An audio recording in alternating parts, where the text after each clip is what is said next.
Welcome back to a Celtic State of Mind. We're all smiles. I'm Paul John Dykes. I'm joined this afternoon by Chris McAway and Kevin McCluskey and Sean Connolly for the halftime bulletin. It's Hibs 0, Celtic 2. Tremendous first half performance, particularly the first 25. Sean, would you agree? I would go even further, say first half an hour. I thought we were very good. It was very enjoyable. I thought, yeah, look, mate, I just really enjoyed that first half. I think we're looking great. And I think I have to say it's time for Matt O'Reilly to leave. He's starting to make Scotland look like a pub league. He needs to go. He's embarrassing everyone, mate. That touch, what was it, 37 minutes or something? And he takes that touch on his thigh and just beat us just... He doesn't even know where the ball is. It was just like, sorry, Matt, you need to go. You're embarrassing Scotland now. The thing with that is that there comes a point, I think, when someone is just on the top of their game, that they can do anything. They're audacious, and he's at that point. But then you get fans like Lloyd coming in to say he just looks great in that away kit. Sorry, guys, they're getting some feedback somewhere. Let me just double check. There it is. It's Kev. Kev was just getting a hard time for the darkness of his beard. And he also gives us the feedback. What are you playing at, Kev? We'll bring you back in as soon as we get rid of that feedback, mate. It was like a Dalek for all the old school timers. Chris, first half hour, brilliant stuff. I mean, we can take... I said this last week, and I know football doesn't work like this, and you have sticky patches, and you have injuries and so forth, and bad decisions when you're talking about Scottish football. But on that performance and on last week's performance, we, I think, could take 4 of any team in this country on that form. Yeah, I thought we looked untouchable for the first 30, 35 minutes there. I thought we were first to every touch. We were continually on the front foot. I thought Nicholas Kuhn looked like I've never seen him play with so much confidence. We spoke about Callum McGregor pre-match. Well, take a bow, captain. That was a hell of a goal. Absolutely beautiful. And actually, what was more impressive even than the strike for me was the build-up play to it. You've got Kuhn on the right-hand side, and actually, because of the way he's playing, Hibs had 4 players tied up and trying to handle Kuhn. And I was watching McGregor's movement, and McGregor was just easing himself back, took a few steps back. And I actually I said to my dad as I was watching it, I said, if he gets the ball to McGregor's on for a shot. And sure enough, the ball comes to McGregor, he's got time, he's got space, and he pings an absolutely beautiful one into the net. But it summed up that performance. They look high in confidence. They're finding each other. They're first to every ball. There's a bit of grit about them. I loved a little bit of play from Taylor towards the end of the half there, where he just, even for a guy his stature, he held off the Hibs player and was able to retain possession. And I like that. I like the way they're playing at the moment. A couple of things where I think he could do a little better. I think Hatate is sometimes getting caught on the ball a little bit too much. He's sometimes not too aware of the players around him. So I think that he's been caught in possession a couple of times. Scales a little bit shaky early on as well.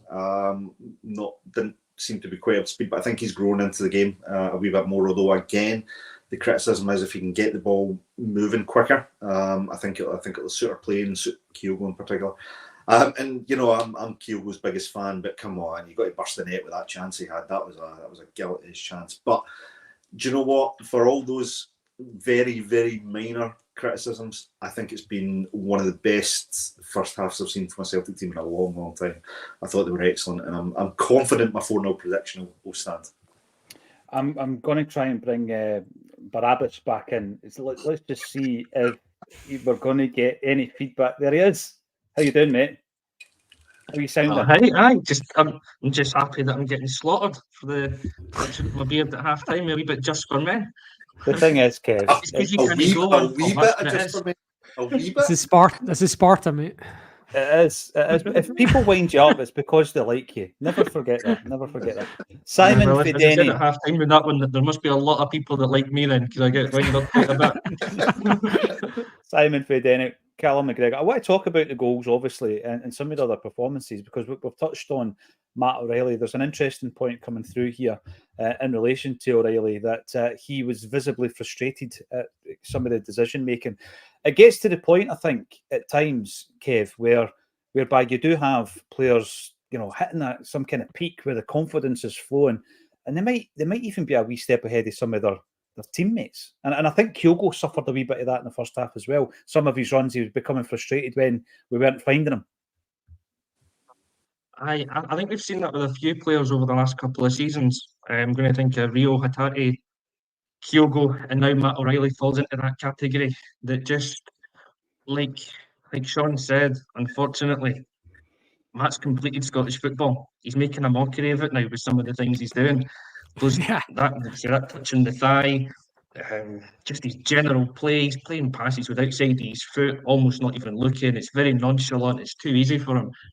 I think he is at least half, if not a full level, above almost everyone else on the park. And you can see it at times. He wants something else to happen, and everyone's just that wee bit further behind him. So I think it's natural that you can see a wee bit of frustration in him. But then the good thing is, like we've spoken about before the game, he hasn't seemed to let that affect his mindset. He still wants to go out, seemingly very happy still to play for Celtic. He's still putting in those performances. He's not chucking the baby out with the bathwater or whatever the saying is. He's not doing anything like that. He's coming out there. He's putting in man of the match level performances. So, as long as we can keep holding him and try and keep him happy, then that's a great thing. But yeah, I think Sean's comment there, he's unfortunately outgrown the league here. And we'll make the most of the next 45 minutes, boys. Yeah, well, okay. Make it sound like a funeral. Twisted the knife. Never again with you two. That's it. You two are bands. This is what you get for slagging me off at halftime. I'm coming in with negativity now because of that. I'm the one that's chucking the toys at the pram. Okay, it's a phenomenal facial installation, I've got to say. Stubbs' horse too late, is David Gray seeing this game sail away. Yeah, probably. He probably is seeing the game, but we know what you're doing there. Give him a little bit of credit though, because sorry, I was going to swear there. We moan a lot about teams coming out and just playing the low block and 2 banks of 5 or whatever, right? And that first goal we scored, there wasn't a Hibs player in their own half, right? Now, if I'm a Hibs fan, I'm probably saying that's ridiculous against a team like Celtic. But from our point of view, well, at least they've had the courage to have a go. And to be fair, when it's gone 2-0, they have gone back to that block. But for the first 15 minutes, they were having a go. They pick up 2 yellow cards, not for nothing. They were deserved yellow cards. They were having a go. And then Celtic were just too good. But if they take that same attitude into games against any other team in the league, there's a good chance they're coming out, not 2-0 down after 15, 20 minutes like they have against a team that's just too good. So I'd like to give David Gray a little bit of props for actually having bravery, because there's so many teams just straight away set up the low block, don't care, nothing else. So I want to give him a little bit, That's a fair shout. It's a fair shout, because maybe his game plan was, listen, we're at home. Celtic have got a reduced crowd in the stadium. Let's hit some of their weak points of the defence and see if we can nick one and then revert back to that stringent defensive play. So, no, that's a good point. And in relation to that as well, I'm very, very positive. I don't want to be negative, but I cannot understand any football club who reduces the allocation of tickets, right, and then just covers the seats with just big blank banners. Even as if they're advertising on the big banners. There's no point in not giving Celtic these tickets. I don't get it. I find it astonishing that any team in Scotland would refuse to give us tickets for no other reason than they just don't want any more Celtic fans in the stadium. That's the only reason. And this is the other wee thing. Just before halftime, of course, Johnston, great run down the right. I think Johnston's been brilliant today. Scott Graham points out that very quick VAR decision. He might have hurt himself, Chris. He might not even come out for the second half. It's just something we've spoken about before with VAR, and this allowing the play to continue. It is going to end up resulting in players getting injured. I just think, I've said it right from the start, just bin VAR. But I think on your earlier point there, I think Johnson's been superb. Unlucky not to actually get his third goal with that superb kind of spinning cross that he put in. Just unfortunately landed the wrong side of the line after the deflection. But I'm liking a lot of the play down that side. I like the overlap from Johnson. He looks as though he's starting to build up a wee bit of an understanding with Kuhn, which is excellent. And actually, see on the other side, James Forrest. It's who would have, first half of last season, would we have ever thought we'd be talking about James Forrest almost cementing his place out on that left-hand side? He's playing well. He's contributing. Without being quite as impactful as Kuhn, but what a cross, what an assist for the first goal. So for me, he's a player that whether you're playing him from the start or, as I suggested earlier on, during pre-season, a player that you play for the last 25 minutes in a match, he's got something to bring to this team. And at the moment, he is miles ahead of Lewis Palma in that spot. For me, it's him and Maeda. Palma, whether it's an injury that's kept him out today or another reason, he's not getting close to that left side at the moment for me. It's going to be interesting to find out why. I think someone in the comments before the game said there might have been an injury last week. But if he's been left out simply because Maeda's back, I think it sends out a message to Palma in relation to his future at Celtic, because I think we've gone full circle on him. We've discussed the ability side of it versus attitude. There seemed to be some signs during pre-season that Brendan Rodgers was digging him out for praise, in actual fact. So it would be interesting to know if there's a wee injury there, because if not, I think he's out the picture, because Yang's on the bench, isn't he? Yes. Loads of good points. Let's not forget the quality of that first goal. I mean, it's easy to forget that when you see McGregor's goal. But Sean, the way we worked that goal was tremendous from the very first pass through. And you look at the Kuhn pass to Kyogo. I think Kyogo does the right thing. Yeah, maybe a bit selfish, but he needs to be at times. And then when Forrest gets the ball and he lays on Kuhn, it was a great team move. But I'm going to give the goal scorer the credit. His movement after playing the initial pass was outstanding. Yeah, and before Hibs retreated into their defensive structure, the Kuhn was tearing them apart. And we saw that last week against Kilmarnock as well, when they came out for the first 15 minutes of the second half. Kuhn just ripped them apart, gets his goal. So when teams do come out, it feels like Kuhn is a very effective weapon, and I'll be very interested to see how that plays out in Europe when teams are more expansive against us. As for the first goal, I actually was a little bit concerned that Kyogo takes that shot on. I think he should be feeding Kyogo, but I actually would give very much credit to Kuhn for the run, because he's already making the run anyway. But I would give even more credit to Forrest for his movement. So when you see the long angle from behind, and Forrest basically anticipates what Kyogo's going to do, which he shouldn't have been doing. He should be putting Kuhn in. And when Kyogo takes that shot on and Forrest is anticipating that spill, it's an easy square. Now, I will give Kyogo a little bit of credit. It has to be a good shot to make the keeper spill it. If it's a bad shot, the keeper collects it. So, okay.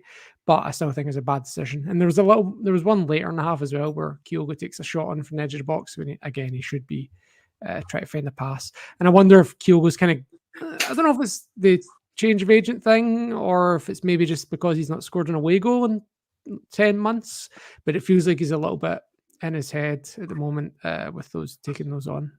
Yeah, the second one in particular, I thought absolutely, Sean, it was a wrong decision. It was a bit greedy.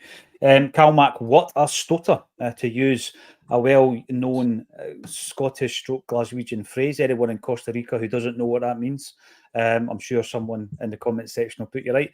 And then we've got Jog VY, Kyogo losing a bit of patience with Scales. I think that's fair. There's a lot of, I'm not going to say hate, there's a lot of criticism in the comment section about Scalesy, Kev. And by the way, last week it was completely different because, we've seen his passing stats, a very good game. I think there's two sides to this, though. I think there's been some really fine defensive play, good interceptions, but sometimes he does dilly-dally and sometimes his passing is frustrating Kyogo. I'm not going to criticise him on a day like today because I think that as a team we've played really, really well. But we've identified that position and we've said that we should strengthen it. And I'm just looking at this performance and thinking to myself, in the areas that we've identified, and most Celtic fans agree with the areas, if you then just fine-tune them, I've said it before, I think we're 3 or 4 players away from being a right good side.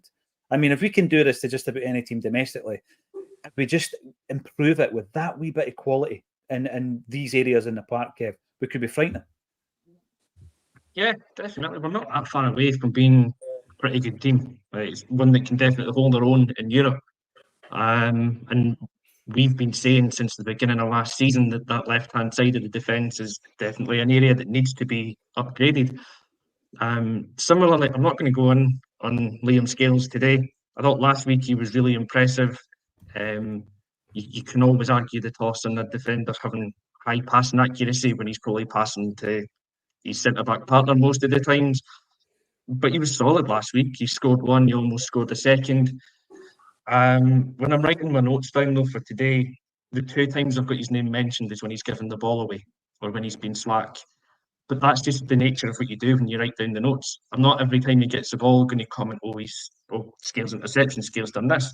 But mentally, I'm noticing it and I'm going, he's actually a decent game. But the 2 things that a defender does wrong are the 2 things that will be highlighted because there's a high potential that they lead to a goal or a goal scoring opportunity.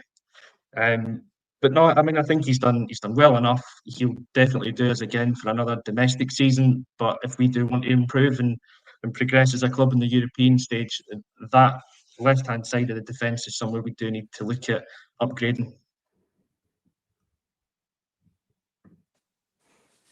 I think maybe on mute, Paul John, maybe. Yeah, I don't think Paul's realised he's on mute. I'm assuming he's... I was swearing. It was expletives. So okay. I'm glad. I'm just saying, no, that was a really balanced take. I thought, Kev, because we can get emotional. And as you say, it's the mistakes you remember from defenders. But I don't think he's had a particularly bad game. But yeah, we should be bringing in reinforcements and quality in that area. Let's get on to the second half. Let's see if any of our predictions come true. There's a couple of 3-0s and a 4-0 here on the Acsom panel. Thanks everybody for getting involved. And join us at full time on A Celtic State of Mind. Money Hoops.